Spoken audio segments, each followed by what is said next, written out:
Information পাইছি আমাদের SDPO sir আমাকে ফোন করছিল যে এখানে একটা দোকানের লাইসেন্স ব্যাপারে একটা ঝামেলা চলছে ইন্ডিয়াতে।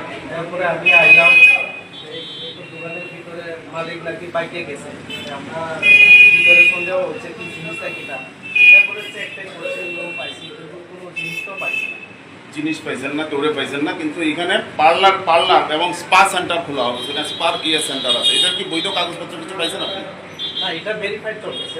আমি কাগজ কয়েকটা পাইছি, এটা লইয়া যাইতেছি, মালিককে দেখাইতেছে, পাইলে দেখা যাইব।